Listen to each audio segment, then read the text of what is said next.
안녕하세요. 브라이언입니다. 오늘은 사람과의 관계가 건강에 미치는 영향에 대해 이야기하겠습니다. 현대 사회를 살아가는 우리는 신체 건강과 정신 건강에 많은 관심을 기울입니다. 규칙적인 운동, 균형 잡힌 식단, 충분한 수면, 그리고 스트레스 관리까지 건강한 삶을 위해 다양한 노력을 기울이고 있죠. 하지만 여기에 하나 더 우리 삶의 질을 높이는 데 필수적인 요소가 있습니다. 바로 소셜 헬스, 즉 사회적 건강입니다. 소셜 헬스는 우리가 맺는 관계의 질과 양을 의미하며, 이는 단순히 기분 좋은 것을 넘어 우리의 신체적, 정신적 건강에 지대한 영향을 미칩니다. 여기에는 가족, 친구, 동료, 커뮤니티 구성원 등 다양한 형태의 사회적 연결이 포함됩니다. 소셜 헬스는 우리가 얼마나 행복한지에 그치지 않고 우리의 신체 건강, 질병 위험, 심지어 수명에도 영향을 미칩니다. 좋은 사회적 관계는 심장병, 뇌졸중, 당뇨병, 치매 등 다양한 질병의 위험을 낮추는데 기여하고 우리의 정신 건강에도 긍정적인 영향을 미칩니다. 불안감을 줄이고 전반적인 웰빙을 향상시키며 삶의 만족도를 높이는 데 중요한 역할을 합니다. 소셜 헬스의 궁극적인 목표는 우리에게 충족감을 주는 관계를 맺고 장기간의 외로움을 피하거나 최소화하는 것입니다. 이는 정기적인 교류, 깊은 관계 발전, 그리고 소속감을 느끼는 커뮤니티 형성을 통해 달성될 수 있습니다. 의미 있는 관계를 맺는 사람들은 심장병, 뇌졸중, 당뇨병, 치매 등 다양한 질병의 위험이 낮아진다는 연구 결과가 있습니다. 이는 관계가 단순히 감성적인 영역에 머무는 것이 아니라 신체적인 건강 지표에 직접적인 영향을 미친다는 것을 보여줍니다. 극단적으로 보면 관계의 질은 우리의 수명과도 연결됩니다. 만성적으로 고립되거나 외로운 사람들은 수명이 짧아지고 조기 사망 위험이 높아진다는 연구 결과도 있습니다. 우리의 몸과 뇌는 고립과 외로움을 매우 큰 스트레스로 인식합니다. 인간은 생존과 번영을 위해 타인이 필요하다는 것을 본능적으로 알기 때문에 이러한 관계가 부족하면 우리 몸은 스트레스를 받고 염증을 유발하며 면역 체계를 약화시켜 질병에 더 취약하게 만듭니다. 반대로 긍정적인 관계는 우리 몸에서 도파민, 옥시토신과 같은 행복 호르몬을 분비하게 합니다. 이 호르몬들은 우리가 더 회복 탄력적이고 강해지는 데 도움을 줍니다. 결국 소셜 헬스는 우리의 건강을 위한 선택사항이 아니라 다른 건강 습관만큼이나 중요한 필수 요소라고 볼 수 있습니다. 오늘날 외로움은 개인의 문제를 넘어 전 세계적인 공중보건 문제로 인식되고 있습니다. 왜 외로움은 이렇게 전 세계적인 문제가 되었을까요? 여기에는 여러 가지 사회적 트렌드가 복합적으로 작용하고 있습니다. 이전 세대에 비해 혼자 사는 사람들이 늘어나고 가족들이 함께 식사하는 횟수가 줄어들고 있습니다. 지역 사회 모임, 동네 스포츠팀, 독서 모임 등 커뮤니티 그룹에 소속된 사람들이 점점 줄어들고 있습니다. 이는 사람들이 자연스럽게 교류할 수 있는 기회가 줄어든다는 것을 의미합니다.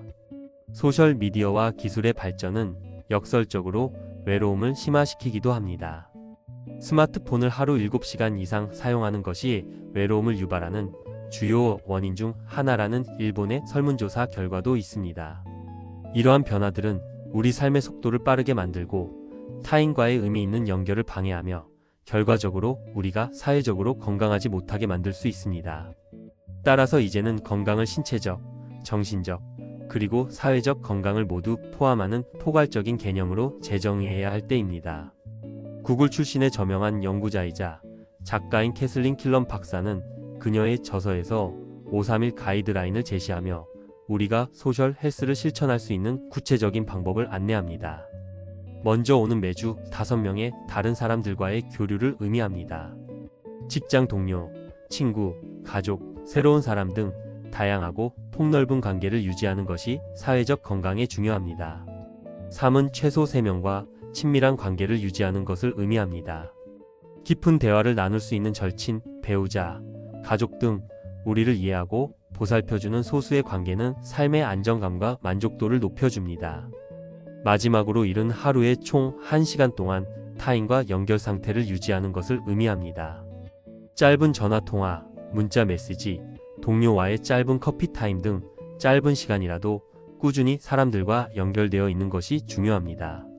물론 이 숫자는 절대적인 기준이 아니며 개인의 성향에 따라 조절될 수 있습니다. 중요한 것은 의도적으로 사회적 연결을 우선순위에 두고 자신에게 맞는 방식으로 관계를 형성해 나가는 것입니다. 나는 내향적인 사람이라 혼자 있는 게 편한데 소셜 헬스가 나에게도 중요할까? 이러한 질문을 하는 분들이 많을 것입니다. 소셜 헬스가 좋다는 것은 항상 사람들과 어울려야 한다는 의미가 아닙니다. 혼자만의 시간을 즐기며 재충전하는 고독은 매우 긍정적인 경험이 될 수 있습니다. 문제는 혼자 있는 시간이 부정적으로 느껴지거나 더 깊은 관계에 대한 갈증을 느끼면서도 연결되지 못할 때 발생하는 외로움입니다. 사회적 건강은 궁극적으로 주관적인 만족감에 달려 있습니다. 즉, 자신이 연결되어 있다고 느끼는지 여부가 가장 중요합니다. 내향적인 사람이라면 외향적인 사람보다 적은 수의 사람과 교류해도 충분히 사회적으로 건강할 수 있습니다.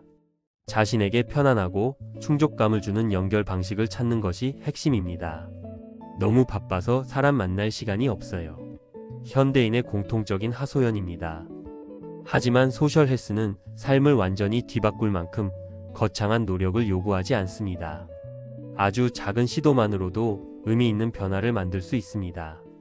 사랑하는 사람에게 짧은 전화나 문자 메시지 보내기, 동료와 잠깐 커피 한잔하며 대화 나누기, 고맙습니다 라는 말 한마디는 관계를 깊게 하는 강력한 힘을 가집니다. 사람들은 자신에게 관심을 보여주는 사람을 좋아합니다. 궁금한 것을 질문하고 상대방을 칭찬하며 진심으로 공감하는 태도를 보여주세요. 이러한 작은 행동들이 쌓여 관계를 더욱 돈독하게 만듭니다. 바쁘다는 이유로 주변 사람들을 스쳐 지나치지 마세요. 버스나 지하철에서 옆 사람에게 미소 짓기, 엘리베이터에서 가벼운 인사를 건네는 등 작은 기회를 통해 연결감을 느낄 수 있습니다. 우리가 너무 바쁘게만 움직이면 타인의 존재를 인식하지 못하고 도움의 기회를 놓칠 수도 있습니다. 스마트폰과 AI 기술은 우리의 삶에 깊숙이 들어와 있습니다. 이 기술들이 소셜 헬스에 어떤 영향을 미치는지 이해하고 현명하게 활용하는 것도 중요합니다. 스마트폰을 하루 7시간 이상 사용하는 것이 외로움을 유발하는 주요 원인 중 하나라는 연구 결과가 있습니다. 화면을 통해 세상과 연결된 듯 느껴지지만 실제로는 고립감을 심화시킬 수 있다는 점을 인지해야 합니다. 최근 AI 챗봇이 외로움을 해소하고 정신 건강에 도움을 준다는 사례도 있습니다. AI는 비판단적인 대화 상대가 되어주고 대화 기술을 연습하는 데 도움이 될 수 있습니다. 특히 일본과 같이 인간관계가 복잡하고 언어 예절이 엄격한 문화권에서는 AI가 심리적 부담 없이 소통할 수 있는 통로가 되기도 합니다. 영화허를 보면 AI 에이전트와의 사랑이 가능할 날도 머지않은 것처럼 보입니다. 하지만 AI가 인간관계를 완전히 대체할 수는 없습니다.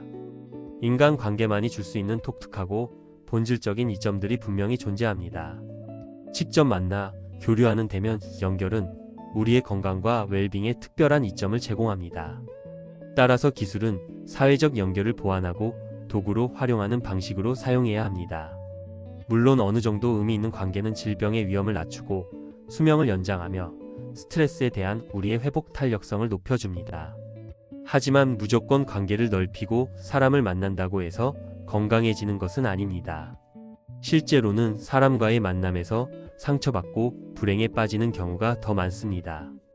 인간은 모두 자신을 먼저 생각하고 행동하는 이기적인 존재이기 때문입니다.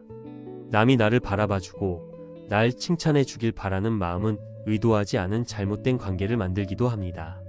정신과를 방문하는 대다수의 사람들은 인간관계에 따른 피로와 상처를 안고 있습니다.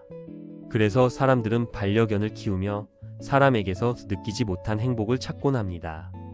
혼자 있는 것을 선호하는 내향적인 사람도 바쁜 일상을 살아가는 현대인도 자신에게 맞는 방식으로 얼마든지 사회적 건강을 증진시킬 수 있습니다.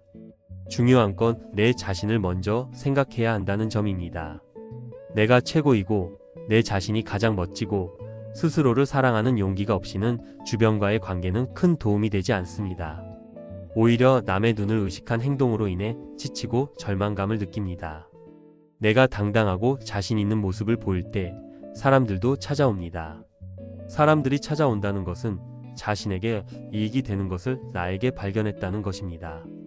건강한 삶은 단순히 질병이 없는 상태를 넘어 풍요로운 관계 속에서 만족감을 느끼고 성장하는 것입니다. 관계 설정의 주인은 나 자신이 되어야 합니다. 오늘부터 성장 마인드셋을 가지고 끊임없이 배우며 당당한 내가 되도록 합시다.